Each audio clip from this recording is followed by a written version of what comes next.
আসসালামু আলাইকুম। প্রিয় দর্শক, আজকে অনেকগুলো প্রসঙ্গ ছিল আলোচনা করার জন্য। ইনকিলাব মঞ্চের মুখপাত্র হাদিকে যে গুলি করা হয়েছে, সেখানে যে মোটরসাইকেলটা ব্যবহৃত হয়েছিল তার মালিককে গ্রেফতার করা হয়েছে। সে অবশ্য এক কথা বলেছে যে সে নাকি মোটরসাইকেলটা আরেক জায়গায় দিয়ে দিয়েছিল, সে নিজে চালায় না, শোরুমে দিয়েছিল। নিশ্চয়ই শোরুমের সঙ্গে যোগাযোগ হবে। আবার বিদেশ থেকে এক সাংবাদিক জুলকারনাইন শাহের তিনি বলেছেন যে দুজন ওখানে ছিল তারা নাকি দেশ ছেড়ে পালিয়ে গিয়েছে। আবার পুলিশ বলছে তাদের পাসপোর্ট ব্লক করা হয়েছে, তারা বিদেশে যেতে পারবে না এবং তারা অলরেডি চলে গিয়েছে, এমন কোনো ইনফরমেশন তাদের কাছে নেই। এগুলো অনেক আলোচনার বিষয়, এগুলো লম্বা আলোচনা হয়তো আমরা করতে পারতাম, কিন্তু তার কোনোটাই না করে আমি অন্য একটা প্রসঙ্গ নিয়ে আজ কথা বলবো।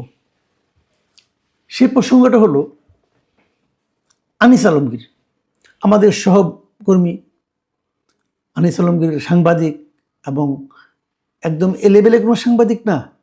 বাংলাদেশের সাংবাদিকতার ইতিহাসে আনিস আলমগীরের বড় বড় একটা ভূমিকা আছে। প্রথম যখন ইরাক যুদ্ধ হয় তখন সে আনিস আলমগীর নিজে সেখানে উপস্থিত ছিল বাগদাদে, এবং ওখানে বসে তখন তিনি আজকের কাগজে চাকরি করতেন, সেই যুদ্ধ কভার করেছেন এবং সেই সঙ্গে বিভিন্ন টেলিভিশন ওখান থেকে উনি কিন্তু বক্তব্য দিয়েছেন। তাকে ওয়ার জার্নালিস্ট বলা হয়। বাংলাদেশে এরকম দ্বিতীয় ব্যক্তি নেই। আনিস আলমগীর বিভিন্ন সময় টক শোতে কথা বলেন, তার মতো করে কথা বলেন। আমার অনুষ্ঠানেও, আমার যে অন্য মঞ্চ নামে যে আমার একটা চ্যানেল আছে যেখানে আমি ইন্টারভিউ বিভিন্ন জনের প্রচার করি, সেখানেও আনিস আলমগীর মোটামুটি প্রতি সপ্তাহে একদিন করে আসেন, আমরা নানা বিষয়ে কথা বলি। সেই আনিস আলমগীরকে আজকে ডিবি তার বাসা থেকে নিয়ে গিয়েছে ডিবি অফিসে। বিষয়টা আমি জানলাম কিভাবে? আনিস আলমগীর নিজে আমাকে ফোন করেছিলেন। তার বাসায় যখন ডিবি ছিল, আজকে রাতে আনিস আলমগীরের সঙ্গে আমার ইন্টারভিউয়ের কথা ছিল আমাদের ওই অন্য মঞ্চের জন্য। রাতের এরকম একটা প্ল্যান ছিল, আমাদের শিডিউল ছিল। আনিস আলমগীর আমাকে ফোন করে বললেন যে মাসুদ ভাই, আজকে রাতে আপনার সঙ্গে আমার প্রোগ্রাম করা বোধহয় হবে না। খেয়াল করুন, কথাগুলো আপনারা খেয়াল করুন। উনি কিন্তু ওনার বাসায় ডিবি এসেছে, পুলিশ এসেছে, এটা না। উনি বলছেন যে আজকে বোধহয় আপনার সঙ্গে আমার প্রোগ্রাম করাটা বোধহয় হবে না, যে আপনি অন্য একজন গেস্ট ম্যানেজ করেন। তার বাসায় ডিবি এসেছে, তার বাসায় ধানমন্ডি থানা থেকে পুলিশ গিয়েছে, ওনাকে ধরে নিয়ে যাচ্ছে। উনি কিন্তু আমার কাছে হেল্প চাচ্ছেন না। উনি বলছেন যে আমার সঙ্গে ওনার যে আলোচনাটা আজকে হওয়ার কথা ছিল, সেটা যদি আমাকে না জানিয়ে উনি চলে যায়, ওনাকে নিয়ে যায়, তাহলে আমার যে প্রবলেম হতে পারে আমার প্রোগ্রামের ব্যাপারে, উনি ওই ব্যাপারে আমাকে জানাতে ফোন করেছেন। This is called professionalism. এটা হলো পেশাদারিত্ব। তো আমি বললাম যে ডিবি অফিসে কেন? ওকে আমাকে বললো যে আমার সঙ্গে নেই, কিছু জিজ্ঞাসাবাদ করবে, এই জন্য এসেছে। কেবল ডিবির লোকটার সঙ্গে ধানমন্ডি থানা থেকে পুলিশ এসেছে। তো আমি আর কি বলবো, আমি জানলাম। এখন আমার কথাটা হলো অন্য জায়গায়। এটা আনিস আলমগীর বলে কথা নয়, এটা যে কেউ হতে পারত। আমি হতে পারতাম, আপনি হতে পারতেন।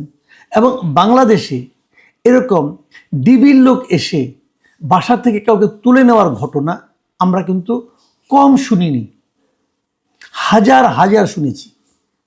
এই আমলে না, আগের আমলে হতো। আগের আমলে আমরা কি দেখতাম?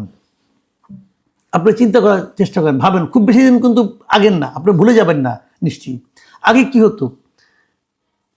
কিছু লোক গুম হয়ে যেত, এবং যত লোক গুম হতো তার শতকরা 80% গুম হতো এভাবে যে সাদা পোশাকে বাসায় এসে কেউ কলিং বেল টিপে সে বলল যে আমরা ডিবি থেকে এসেছি, অথবা আমরা র্যাব থেকে এসেছি, অথবা আমরা কোনো জায়গাতে এসেছি, আর সরকারের পক্ষ থেকে এসেছি, আপনাকে আমাদের সঙ্গে যেতে হবে, আমরা আপনাদের কিছু জিজ্ঞাসাবাদ করব।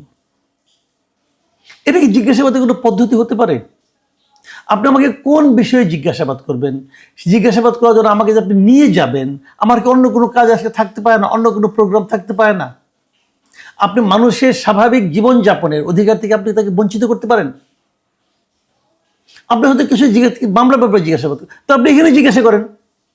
আপনি আমার বাসায় এসেছেন অনাহূত অতিথি হিসাবে, অসুবিধা নাই, আপনি আমাকে জিজ্ঞাসা করেন কি জানতে চান, আমি আপনাকে জবাব দিচ্ছি।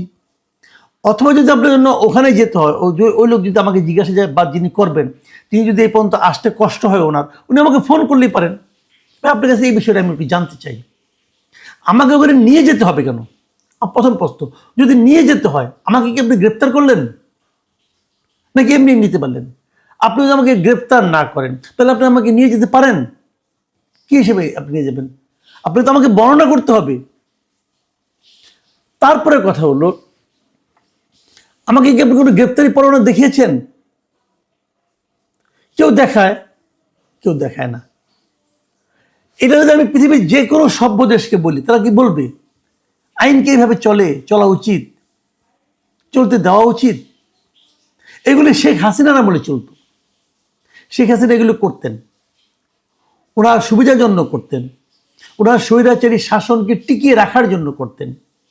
কাউকে নিয়ে গেল, পরে জিজ্ঞাসাবাদ করলাম ডিবি নিয়ে গেছে, বলছি না আমরা কাউকে তো আনিনি, কেউ আর কাউকে আনিনি, ওই লোকটা হাওয়া হয়ে গেল। এটাকে আমরা গুম বলতাম, তাকে আর ফিরে পাওয়া যেত না। অনেক লোক এভাবে কিন্তু আমাদের দেশ থেকে হারিয়ে গেছে। এখন হয়তো হারিয়ে যাচ্ছে না, কিন্তু আপনি নিয়ে যাচ্ছেন। আপনি কোন আইনে নিচ্ছেন ভাই, আমাকে বোঝান। আপনাকে প্রথমত কি করতে হবে, আপনি যদি বাসার থেকে কাউকে ডাকতে চান তাহলে তাকে আপনার গ্রেফতারি পরোয়ানা দেখাতে হবে। আজকে ঘটনাটা কিন্তু ঘটেছে সন্ধ্যার পরে। আমার কাছে সেই ফোনে কলের আছে, টাইম লেখা আছে, সেটা সন্ধ্যার পরে পারেন আপনি।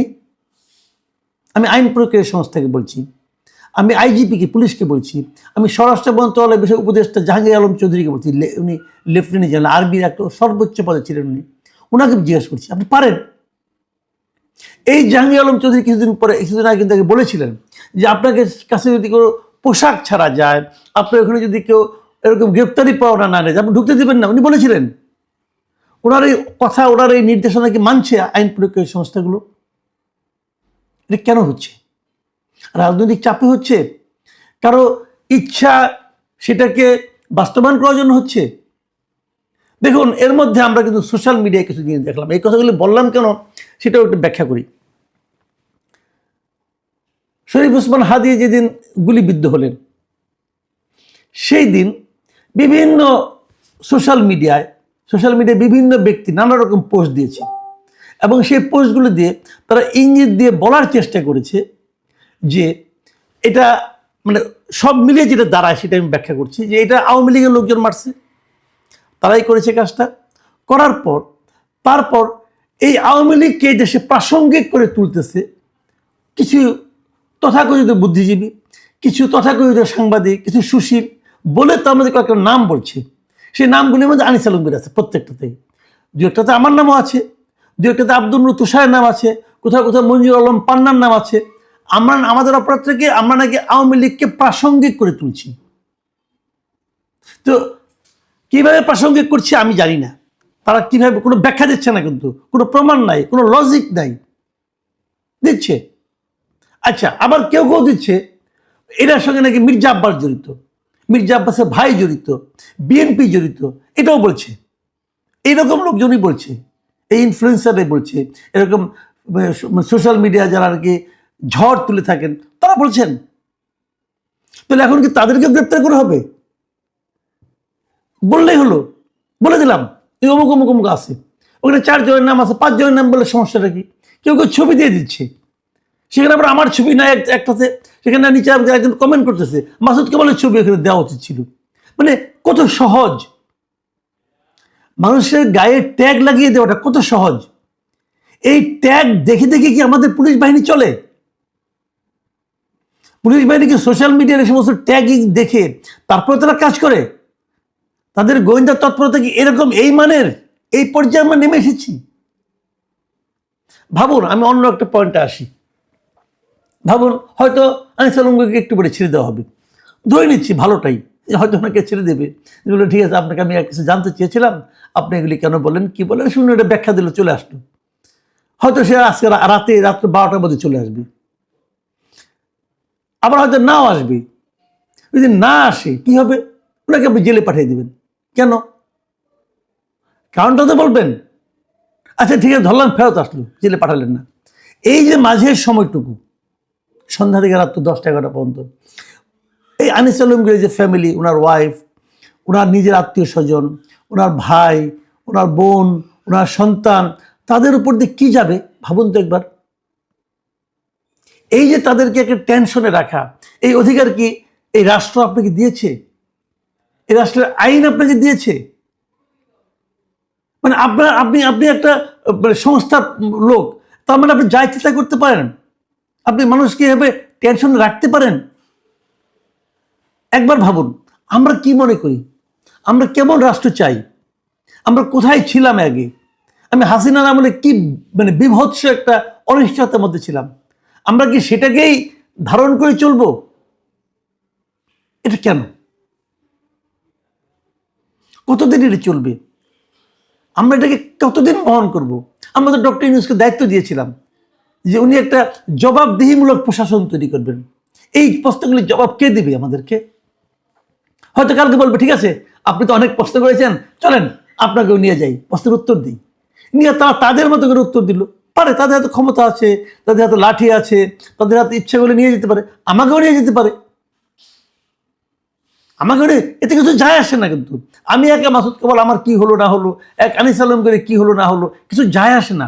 কিন্তু এগুলো উদাহরণ তৈরি করে, এগুলো সরকারের ইমেজকে নিয়ন্ত্রণ করে, সরকারের ইমেজকে প্রকাশ করে, মানুষকে বোঝায় যে আমরা এতটা ভীতিকর, আমাদের ব্যাপারে কোনো সমালোচনা তোমরা করবা না।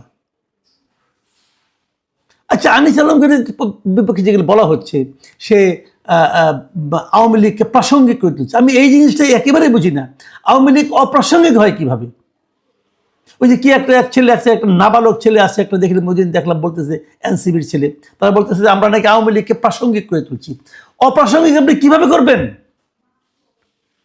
যাকে আপনি নিষিদ্ধ করবেন সেটাও তো প্রাসঙ্গিক, নিষিদ্ধ হওয়ার জন্য প্রাসঙ্গিক। কয়েকটা শব্দ শিখছেন, ওই শব্দগুলো যেখানে সেখানে প্রয়োগ করে ভাবেন যে বিশাল বুদ্ধিজীবী হয়ে গেছেন। ভাই, এত সহজ না। আর একটু লেখাপড়া করেন। আমি বারবার একটা কথা বলি যে এক বইয়ের পাঠক সম্পর্কে সাবধান। ওরা ওই একটা দুটো বই পড়ে বিশাল জ্ঞানী হয়ে গেছে, জেনজি হয়ে গেছে, যার তার সম্পর্কে যা তা বলতেছে। আসেন না, আমি তো ওপেন চ্যালেঞ্জ দিই, আপনি বাহাসে আসেন, বসেন, গণতন্ত্র কাকে বলে শিখে আসেন। ভাই, যারা আপনাদের উস্তাদ আছে, উস্তাদদের নিয়ে আসেন, বসি কথা বলি। হুট করে একজনের উপর ট্যাগ লাগাবেন না। আরেকজন বলতেছে যে এরা তো বিভিন্ন টক শোতে যায়, টিভিতে যায়, ওই টিভিতে যে আপনারা এদেরকে অ্যাটাক করেন।